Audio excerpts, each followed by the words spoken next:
ഏതൊരു വ്യക്തിയുടെയും ജീവിതത്തിന്റെ വളർച്ചയുടെ പിന്നിൽ ഒരു സ്ത്രീ ഉണ്ട് എന്നുള്ളത് യാഥാർത്ഥ്യമാണ്. അതല്ലാതെ നമ്മൾ ആർക്കും ഈ ഭൂമിയിലേക്ക് കടന്നു വരാനായിട്ട് സാധിക്കില്ല. വനിതാ ദിനമായിട്ട് നമ്മൾ ആഘോഷിക്കുമ്പോൾ ആദ്യം ഓർക്കേണ്ടത് നമ്മുടെ അമ്മയെ തന്നെയാണ്. നമ്മൾ ഇന്ന് എന്തായിരിക്കുന്നുവോ അതിന് കാരണം നമ്മുടെ അമ്മയാണ്.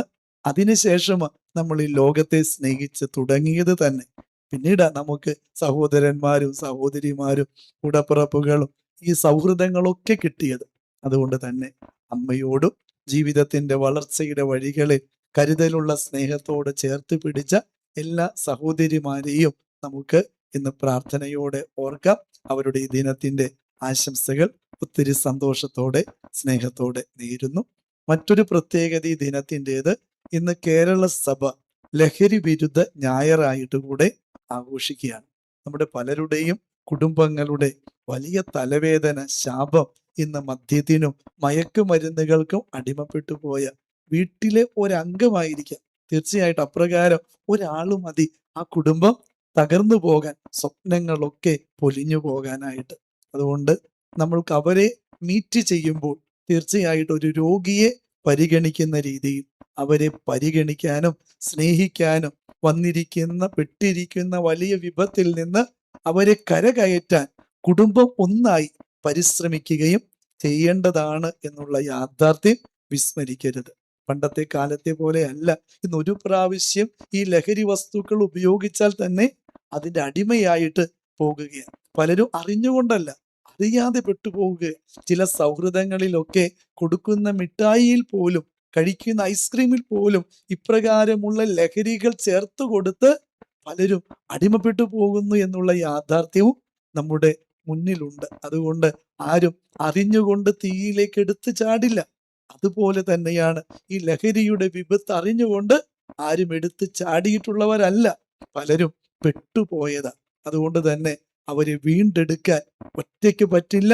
ഒന്നിച്ച് കൂട്ടായ്മയോടെ, സ്നേഹത്തോടെ, കരുതലോടെ, കരുണയോടെ ചേർത്ത് പിടിക്കാനും കൂടെയുണ്ടെന്ന് പറയാനും ആരെങ്കിലുമൊക്കെ ഉണ്ടാകണം. അത് കുടുംബത്തിൽ നിന്ന് വേണം എന്ന് സ്നേഹപൂർവം അഭ്യർത്ഥിച്ചുകൊണ്ട് ഇപ്രകാരം പെട്ടുപോയ ജീവിതങ്ങളെ തിരിച്ചു പിടിക്കാൻ നമുക്ക് എന്ത് ചെയ്യാൻ പറ്റും എന്നുള്ളതിൻ്റെ ഏറ്റവും നല്ല ഒരു വചനമാണ് ഇന്നത്തെ സുവിശേഷം. ക്രിസ്തു ഇന്ന് ജെറുസലേമിലേക്കുള്ള യാത്രയിലാണ്. ജെറുസലേമിലേക്കുള്ള യാത്രയെന്ന് വെച്ചാൽ കുരിശിലേക്ക്, മരണത്തിലേക്കുള്ള യാത്രയാണ്. ഈ യാത്ര പോകാൻ വേറെ നല്ല വഴിയുണ്ട്. എന്നിട്ടും കർത്താവ് കണ്ടെത്തിയത് സമരിയാക്കാരുടെ പട്ടണത്തിലൂടെയാണ്, അവരുടെ വഴിയിലൂടെയാണ്. അത് കർത്താവിൻ്റെ ഒരു തിരഞ്ഞെടുപ്പ്. കാരണം കർത്താവിന് അറിയാം അവിടെ നട്ടുച്ച നേരത്ത് ഒരുവൾ വെള്ളം കോരാൻ വരും എന്നുള്ള കാര്യം.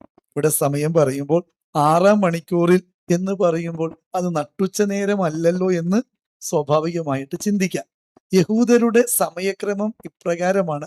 നമ്മുടേതുപോലെ 12 മണി മുതൽ 12 മണി വരെ എന്നതല്ല, 6 മണി മുതൽ 6 മണി വരെ എന്നുള്ളതാണ്.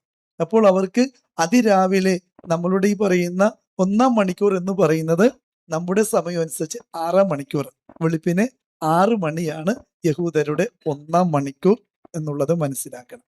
അതുകൊണ്ടാണ് നമ്മൾ മുന്തിരിത്തോട്ടത്തിലെ കൃഷിക്കാരുടെ ഉപമ പറയുന്ന സമയത്ത് അവൻ 3 മണിക്കൂറിൽ പോയി, 1 മണിക്കൂറിൽ പോയി എന്നൊക്കെ പറയുമ്പോൾ രാവിലെ അവൻ പണിക്കാരെ വിളിക്കാനായിട്ട്. അപ്പൊ 6 മണിക്കൂർ എന്ന് പറയുമ്പോൾ നട്ടുച്ച നേരം, കൃത്യം 12 മണി.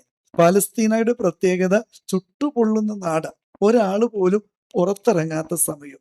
വെള്ളം കോരാൻ പൊതു കിണറ്റിലേക്ക് ആരെങ്കിലും പോകുന്നത് ഒറ്റയ്ക്കല്ല, കൂട്ടമായിട്ടാണ്. അത് എപ്പോഴാ? ഒന്നല്ലെങ്കിൽ അതിരാവിലെ, അല്ലെങ്കിൽ വൈകിട്ട്. ഈ 2 സമയങ്ങളിലേ പോകും. എന്നിട്ടും ഇവിടെ ഇതാ ഒരുവൾ നട്ടുച്ച നേരത്ത്, ഒരുവൻ പോലും വരില്ല എന്ന് ഉറപ്പുള്ളത് കൊണ്ട് തന്നെ അവൾ ആ കിണറ്റിൻ കരയിലേക്ക് വെള്ളം കോരാൻ വന്നു എന്നുള്ളത്. അപ്രകാരം വന്നവൾക്ക് വേണ്ടി കാത്തിരിക്കാൻ ഒരു ദൈവമുണ്ട് എന്നുള്ളതാണ് ഇന്നത്തെ സുവിശേഷം. ഇപ്രകാരം എന്തുകൊണ്ടായിരിക്കാം അവൾ അങ്ങനെ വന്നത് എന്നുള്ളത് വചനം തന്നെ പറയുന്നുണ്ട്. കാരണം എന്താ? സമൂഹവും കുടുംബം പോലും അവളെ ഇങ്ങനെ തള്ളിക്കളഞ്ഞു എന്നുള്ള യാഥാർത്ഥ്യം. കാരണം ചേർത്ത് പിടിക്കാൻ പറ്റാത്ത രീതിയിലുള്ള ഒരു വ്യക്തിയാണ് അവൾ. അവൾക്ക് 5 ഭർത്താക്കന്മാരുണ്ടായിരുന്നു. ഇപ്പോൾ ജീവിക്കുന്നത് വേറെ ഒരുത്തൻ്റെ കൂടെ. അപ്പോൾ 6 പേരായിട്ട് അവൾ ശാരീരിക ബന്ധത്തിൽ ഏർപ്പെട്ട് കഴിഞ്ഞു. അങ്ങനെയുള്ളവരെ സമൂഹം ചേർത്ത് പിടിക്കൂല, ഉറപ്പാ. പക്ഷേ അങ്ങനെയുള്ളവർക്ക് ആരുണ്ട്?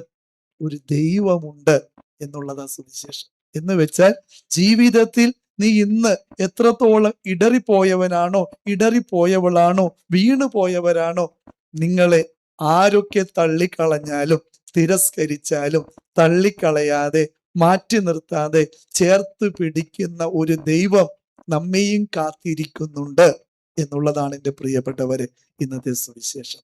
അവൾക്ക് വേണ്ടി കിണറ്റിൻ കരയിൽ അവൻ ആ വെയിൽ കൊണ്ട് കാത്തിരുന്നത് ഇവളെ വീണ്ടെടുക്കാൻ. ശിഷ്യന്മാരൊക്കെ അവനെ കുറിച്ച് പ്രഘോഷിക്കുന്നത് പോലെ എപ്പോഴാ? അവന്റെ മരണ ഉദ്ധാനത്തിന് ശേഷമാണ് ക്രിസ്തുവിനെ പ്രസംഗിക്കുന്നത്.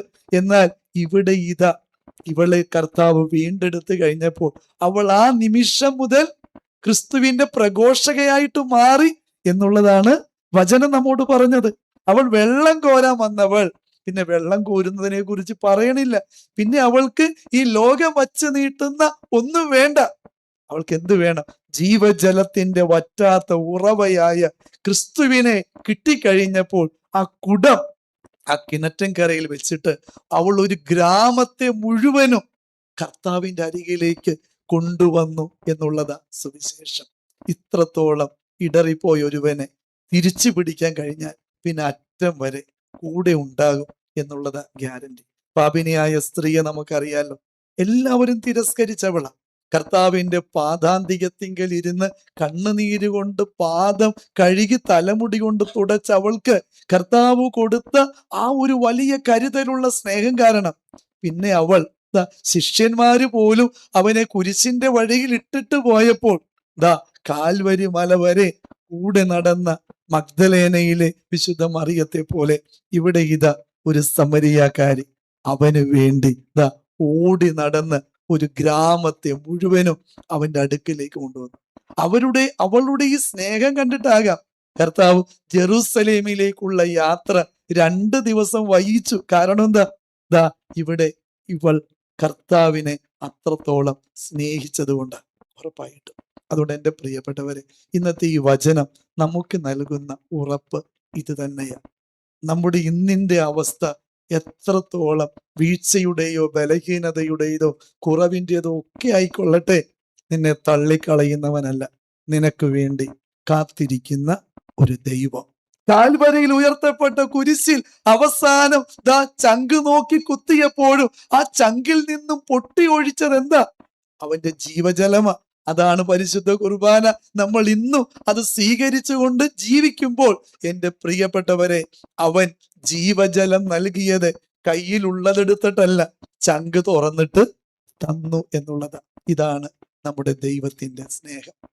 അവൾക്ക് വേണ്ടി നട്ടുച്ച നേരത്തെ കിണറ്റിൻ കരയിൽ വെയിൽ കൊണ്ടിരിക്കാൻ ഈ ദൈവം തയ്യാറായെങ്കിൽ, തന്നോട് കലഹിച്ച ജനത്തിനു വേണ്ടി പാറമേൽ നിന്ന് അടികൊണ്ട് തന്റെ ചങ്കിൽ നിന്നും അവർക്ക് ജീവജലം നൽകുന്ന ഒരു ദൈവം ഉണ്ടെങ്കിൽ, കുരിശിൽ കുത്തി തുറക്കപ്പെട്ട വിലാവിൽ നിന്ന് ചോരയും നീരും വെള്ളവും നൽകിക്കൊണ്ട് സൗഖ്യപ്പെടുത്തുന്ന ഒരു ദൈവം നമുക്കുണ്ടെങ്കിൽ, ആ ദൈവം നമ്മയും കാത്തിരിക്കുന്നുണ്ട് എന്നുള്ളതാ സുവിശേഷം. ഇങ്ങനെയുള്ള ഒരു ദൈവം ഉള്ളപ്പോൾ ഇനി നമ്മൾ തളർന്നു പോകരുത്. ജീവിതത്തിന്റെ പ്രശ്നങ്ങൾ, സങ്കടങ്ങൾ, കൈപ്പേറിയ അനുഭവങ്ങൾ, ഇനിയും ഉണങ്ങാത്ത മുറിവുകൾ എന്തുമായിക്കൊള്ളട്ടെ, സൗഖ്യം നൽകുന്ന, കരുത്ത് നൽകുന്ന, കൈപിടിച്ച് വഴി നടത്തുന്ന, കാത്തിരിക്കുന്ന ഒരു ദൈവം നമുക്കുണ്ട്. കടന്നു വരാൻ മനസ്സുണ്ടെങ്കിൽ സുഖപ്പെടുത്താൻ, ബലപ്പെടുത്താൻ നമ്മുടെ ദൈവം തയ്യാറാണ്.